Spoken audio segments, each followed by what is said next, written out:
So yesterday I was looking at a map and saw the most beautiful place, or one of the most beautiful places I've ever seen, and it's called Jezersko.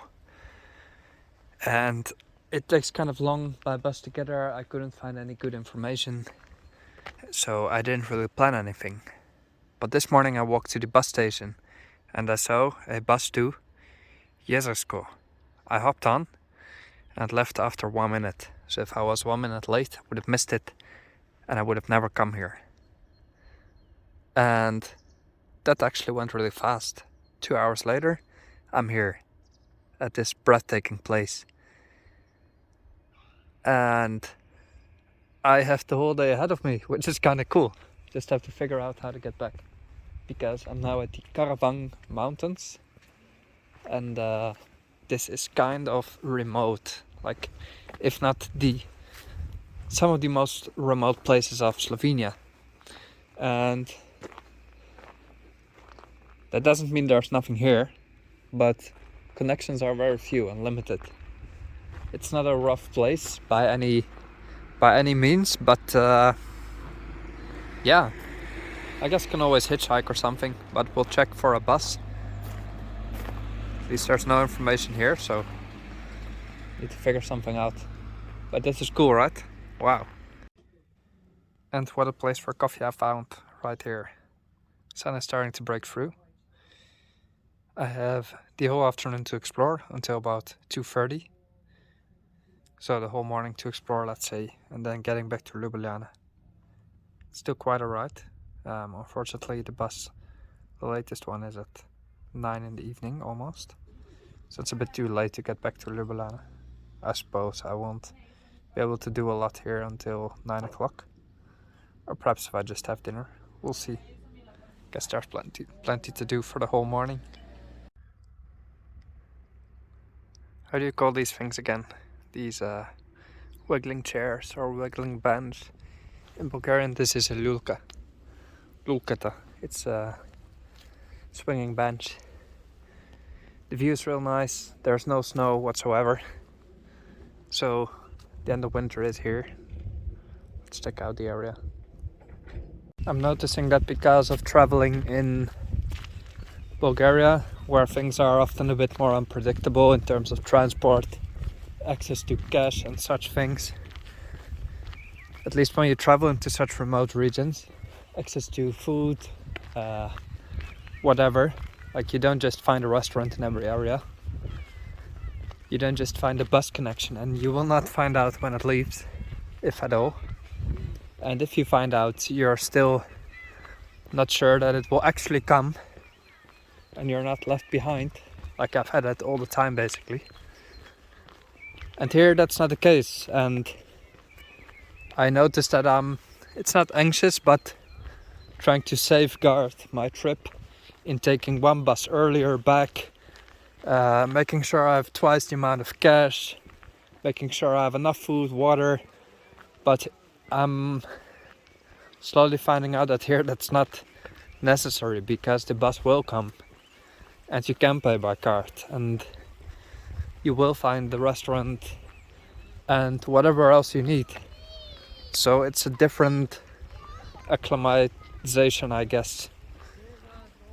I need to get used to loosening up again in my travels, because here I can actually rely on the facilities a bit more, and that's somehow very comforting. And also the hiking experience is totally different. There's no barking dogs at farms just popping up out of nowhere.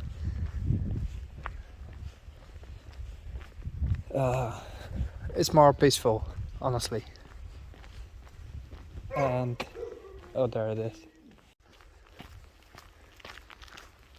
Just walking a bit, seeing where I'll end up.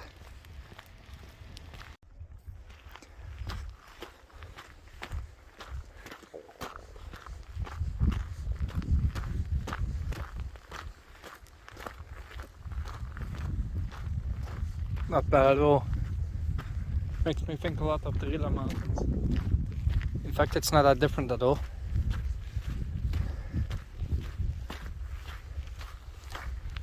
But yeah, glad I came here.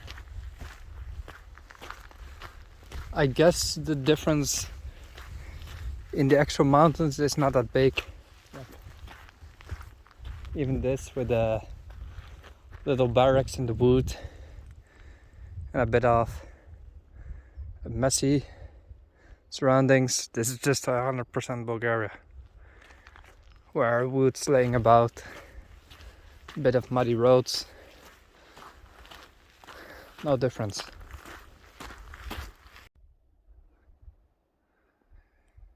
One of these is Vysoki Vrch, which obviously is high peak, basically the same language as in Bulgarian. I suppose you could climb it, not too hard, on the side slope, but not going to. Yeah, it's a paradise for hikers, really. Now yesterday I dated one Slovenian guy. A few days before, one Croatian guy. Now I think I've basically been with someone from almost every European nationality. Now that's a competition, but that's the thing with traveling in Europe. It's very easy to, well, in Europe in general, it's very easy to be gay, no matter where. Even in Bulgaria. I never had any problems, except with the occasional bully. So I got bullied a lot as a kid in the Netherlands, but that still happens in Bulgaria, where random people send you very offensive messages out of nothing. People without profile pics, being completely ridiculous. It's probably because they are very hurt in some way, or are very afraid to be open about their sexuality, which I am not anymore, and they cannot stand if someone is open about it. Like you get that a lot in the deep Balkans, including Bulgaria and Serbia probably, Romania as well.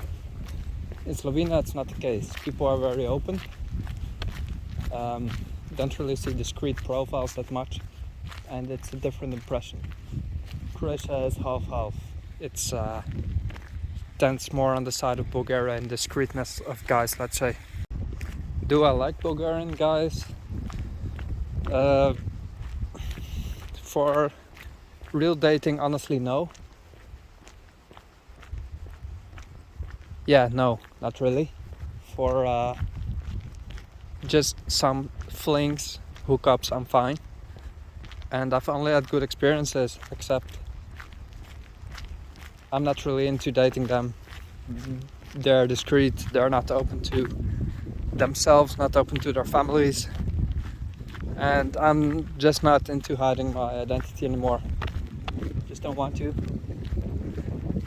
And in that aspect, I wouldn't date any Bulgarian unless, or any person, unless he's true to himself.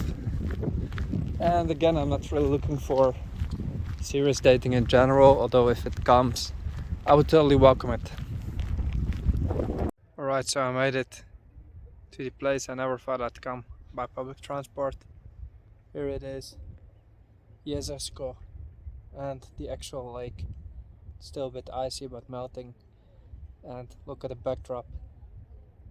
This is actually featured in some very famous wallpaper, where you see a boat right here, I believe, and you see the mountains in the back. I recognize it. That's probably Slovenia. Isn't it a stunning country, guys? I hope I showed you enough reasons to come here. And do it alone. Like, there's nothing too challenging about it. You can totally do it on your own, even as a woman. I've seen several women solo travelers. You can speak English everywhere. You're totally safe. Go check it out. And I declare this the most scenic spot I've ever had a coffee. Must be.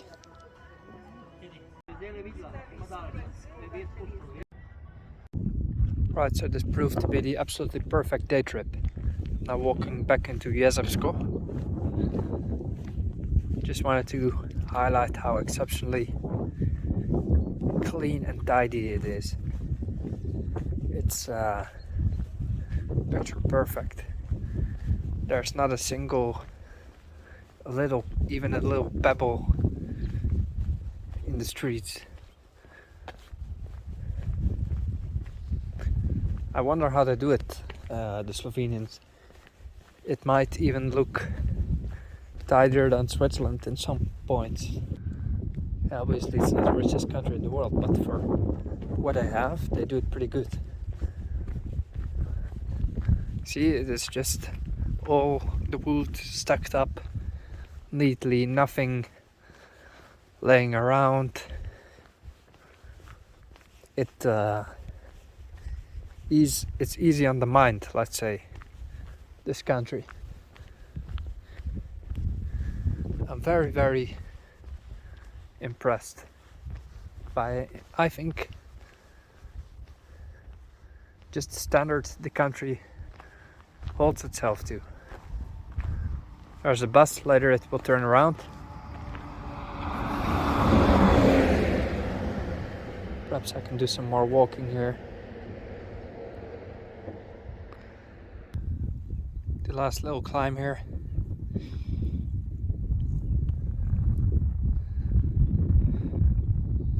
Then I'll hop on the bus back down to Kranje. From there, Ljubljana.